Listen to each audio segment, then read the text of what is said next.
तो जी Radhe Radhe ji. Welcome to my new video. कैसे हैं आप सब लोग? आई होप आप सब लोग होंगे ठीक होंगे। मेरी सुबह की पूजा पाठ हो गई है और मैंने चाय भी पी ली है मंदिर से आके। मैंने दूध आज सुबह ही ले आई थी क्योंकि आज दूध ख़त्म हो गया था। दूध को धो के रख दिया है। अभी है दोपहर का टाइम। सुबह मैं कोई वीडियो और शूट नहीं कर पाई क्योंकि थोड़ा सा बिजी थी। अभी मैं बनाऊंगी लंच। लंच में आज बनाएंगे दाल। फ्रेंड्स, आज की वीडियो में हम बात करेंगे कि घर पे किसी किसी के ऊपर इतना कर्ज होता है और घर में बिल्कुल ही बरकत नहीं होती है। कर्ज और आर्थिक तंगी से कैसे निजात पाएं, उनके लिए क्या उपाय करें और कैसे हम अपने घर में पूजा पाठ या किस तरीके से हम भगवान का नाम जप या पाठ करें जिससे हमें अपनी आर्थिक तंगी से छुटकारा मिले और हम क्या उपाय करें, आज इस विषय में बात करेंगे।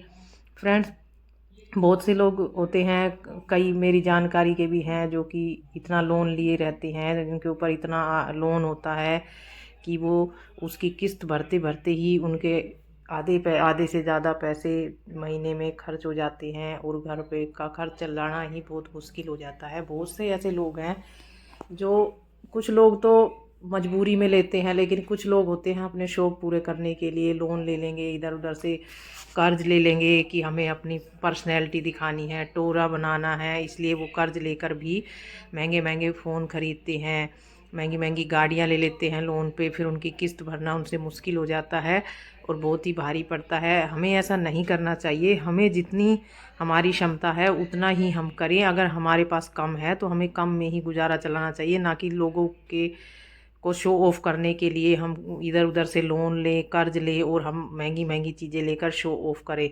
लेकिन कुछ लोगों की मजबूरी होती है, उन्हें मजबूरी में लोन लेना पड़ता है, मजबूरी में इधर उधर से पैसे लेने पड़ते हैं। कई बार घर के हालात ऐसे हो जाते हैं, कोई हारी बीमारी है या कुछ भी है तो हमें कर्ज लेना पड़ता है, क्योंकि हमारी जो है कमाई इतनी नहीं होती है और कई बार इतने मोटे खर्चे आ जाते हैं कि किसी बीमारी का या कुछ भी, तो हमें इधर उधर से पैसा लेना पड़ता है। लेकिन आजकल जो है कहीं से भी कोई पैसा लेता है तो उसका इतना मोटा ब्याज वसूलते हैं लोग। किसी की गरीबी और मजबूरी को देखते नहीं हैं कि इसकी मजबूरी है, ऐसे तो कोई बिना उसके कोई हेल्प करता नहीं है। सब दूसरे एक दूसरे की मजबूरी का फ़ायदा उठाते हैं। इतना मोटा उनसे फिर ब्याज लिया जाता है कि वो ब्याज चुकाते चुकाते उनका मूल तो कभी उतरता ही नहीं है। वो ब्याज चुकाना भी मुश्किल हो जाता है और लोग कुछ चीज़ें अपनी गिरवी रखते हैं, वो अपनी छुड़ा भी नहीं पाते हैं, उनको फिर उनको देनी ही पड़ती हैं। वो कम पैसों में कम भाव में उसका मोल भाव कर लेते हैं। ऐसे गरीबी का मजबूरी का फ़ायदा उठाते हैं कुछ लोग। तो ऐसे हमें अपनी आर्थिक तंगी को दूर करने के लिए हमें भगवान का नाम जाप करें, पूजा पाठ करें, सुबह हम जल्दी उठें। एक नियम बनाएं कि हम सुबह ब्रह्म मुहूर्त में उठेंगे, ब्रह्म मुहूर्त में उठकर भगवान का पूजा पाठ नाम जप करें, अच्छे अच्छे काम करें, कोई गलत काम ना करें और अपने मन में एक नेगेटिविटी ना रखें। कई लोगों की आदत होती है कि हर समय गलत सोचते हैं कि ये ऐसा हो गया, ऐसे कैसे होगा। तो ये जो हमारा ब्रह्मांड है इसमें एक चक्कर घूमता है, वो चीज़ें जो हमारे हम मन में सोचते हैं बोलते हैं रिटर्न हमारे पास आती हैं। इसलिए हमें ये अपने मन में नेगेटिव थॉट्स बिल्कुल भी नहीं रखनी चाहिए। हमें हमेशा पॉजिटिव ही सोचना चाहिए। थॉट्स को हम कभी भी अपने दिमाग में ना लाएं, हमें पॉजिटिव ही सोचना चाहिए। हमें ये सोचना चाहिए कि भगवान ने हमें 2 वक्त की रोटी दी है तो बहुत ही अच्छा है कि हमें 2 वक्त की रोटी तो टाइम से मिल रही है। चाहे हमारे पास कुछ अच्छा नहीं है, दुनिया की तरह ऐशो आराम नहीं है, लेकिन हमें 2 रोटी तो टाइम पर मिल रही है खाने को। कुछ लोग ऐसे हैं जिनको 1 वक्त का खाना भी नसीब नहीं होता। ये जो रोड पे लोग रहते हैं इनको देखो, इनको कभी कभी तो ये भूखे ही सो जाते हैं, इनको खाना भी नहीं मिलता है, पानी पी के ही सोना पड़ता है। कई बार पानी भी नहीं मिलता है, बेचारे प्यासे पड़े रहते हैं। उनकी तरफ देखो, आप अपने दुख को भूल जाओगे कि हम तो बहुत सुखी हैं कि भगवान ने हमें 2 टाइम की रोटी तो कम से कम सुकून से खा रहे हैं, हम हमें मिल रही है। हमें ऐसा ही विचार मन में रखने चाहिए कि हे भगवान, आपका बहुत शुक्रिया जो आपने हमें इतना दिया।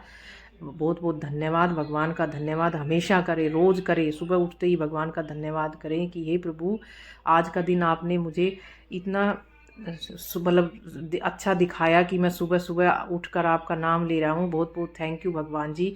हमें भगवान का सबसे पहले शुक्रिया करना चाहिए। जितना शुक्रिया करोगे भगवान का आशीर्वाद उतना ही आप पर मिलेगा, क्योंकि भगवान की कृपा के बिना एक पत्ता भी नहीं हिलता है। हम लोग ये सोचते हैं कि मैंने ये कर लिया, मैंने वो कर लिया। नहीं, हम कुछ नहीं करते हैं, सब भगवान की मर्ज़ी से होता है। हाँ, हम कर्म करते हैं अच्छे बुरे अपनी मर्ज़ी से। कुछ लोग अपनी मर्जी से झूठ बोलते हैं, चोरी करते हैं, वो उनकी एक आदत बन जाती है। कुछ लोगों की आदत होती है कि बात बात में झूठ बोलना। झूठ बोलना सबसे बड़ा पाप है। झूठ कभी ना बोलो, कोई बात नहीं, झूठ बोलते रहेंगे, बोलते रहेंगे, बोलते रहेंगे। कितनी बड़ी बिल्डिंग हम खड़ी कर लेते हैं कि वो एक दिन गिरेगी ही गिरेगी। ये तो है नहीं कि झूठ कभी पकड़ा ही नहीं जाएगा, एक दिन तो पकड़ा ही जाना है। इसलिए कभी झूठ ना बोलें, अच्छे कर्म करें, सुबह जल्दी उठें, भगवान का नाम जाप करें। और अगर हमें अपना आर्थिक तंगी और अपने कर्जे को उतारना है तो हम जो गृहिणियाँ होती हैं वो पूजा पाठ करें। शनिवार को पीपल देवता की पूजा करें, उस पर जल चढ़ाएं, शनिदेव की पूजा करें और भोले बाबा पर जल चढ़ाएं। बृहस्पतिवार को पूजा करें जिससे कि हमारे घर में अन्न धन के भंडार भरे। केले के पेड़ की पूजा जरूर करें गुरुवार के दिन, जिससे कि हमारे ऊपर बृहस्पति देवता की कृपा बनी रहती है और हमारे घर में अन्न धन और सुख समृद्धि बनी रहती है। शुक्रवार के दिन लक्ष्मी माता की पूजा जरूर करें, लक्ष्मी माता का नाम लें, घर में जोत दीप करें, सुबह शाम दीपक जरूर जलाएं। अगर आप सुबह नहीं जला सकते हैं तो शाम की पूजा तो ज़रूर करें अपने घर में, और दहलीज पूजन जरूर करें। सुबह उठकर सभी भगवानों को प्रणाम करें, सबका धन्यवाद करें कि हे प्रभु, आज का दिन मैं एकदम से स्वस्थ सुखी उठा हूँ, तो आपका बहुत बहुत लख लख धन्यवाद है। ऐसे करने से हमारे घर में सुख समृद्धि और भगवान का आशीर्वाद बना रहता है। और आप देखिए, ये काम आप करेंगे, धीरे धीरे आपके घर में सुख समृद्धि आएगी और आपका कर्ज भी उतरेगा। और अगर हमारी कोई मजबूरी नहीं है तो हमें कभी भी कर्ज नहीं लेना चाहिए। कहते हैं ना कि कर्ज तो कभी उतरता ही नहीं है, वो तो सर पे धरा ही रहता है, इसलिए कभी भी कर्ज हमें नहीं लेना चाहिए। देखिए फ्रेंड्स, मेरी दाल बन गई है, टेस्टी टेस्टी दाल तड़का। अब इसमें थोड़ा सा देसी घी में लाल मिर्च का तड़का दूंगी, जिससे इसका टेस्ट और भी बढ़ जाएगा और खाने में बहुत ही टेस्टी लगती है ये दाल तड़का। ऐसा तड़का लगाने से देसी घी का बहुत ही स्वादिष्ट बन जाती है दाल। खाने में एकदम देख के मुंह में पानी आ जाता है, इतनी टेस्टी दाल तड़का। आप भी बनाइए और खाइए। आप मेरे ब्लॉग कहाँ से देखते हैं एक बार ज़रूर बताएं कमेंट करके। मेरी वीडियो आप लोगों को कैसी लगती है और कहाँ से आप देखते हैं। अगर वीडियो अच्छी लगती हैं तो वीडियो को लाइक शेयर ज़रूर करें, और चैनल पर अगर आप लोग नए हैं तो चैनल को सब्सक्राइब ज़रूर करें, इससे हमें सपोर्ट मिलता है। प्लीज़ आप सब्सक्राइब ज़रूर करें। देखिए जी, दाल तड़का एकदम से टेस्टी टेस्टी बनकर तैयार है। अभी हम खाएंगे लंच। आज की वीडियो आप लोगों को कैसी लगी है ज़रूर बताएं कमेंट करके। अभी है शाम का समय, मैं पूजा पाठ कर रही हूँ अपना।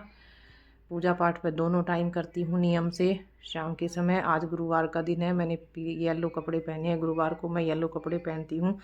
और गुरुवार के दिन हमें केले के पेड़ की पूजा ज़रूर करनी चाहिए।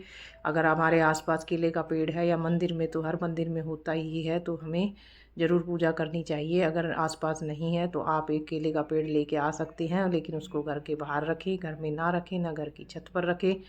घर के बाहर दूर कोई आसपास पार्क है उसमें रख सकते हैं और आप पूजा कर सकते हैं। देखिए जी, मेरी शाम की पूजा पाठ हुई। आप लोगों को कैसी लगी कमेंट करके बताएं। चैनल को सब्सक्राइब ज़रूर करें। मिलते हैं एक नई वीडियो के साथ। राधे राधे। अभी शाम का समय ये आए थे, इनको चाय पीनी थी, इसलिए मैं इनके लिए चाय बना रही हूँ। मिलते हैं फ्रेंड्स नई वीडियो में एक नई टॉपिक के साथ। तब तक आप सभी को राधे राधे। राधे राधे आप सभी को।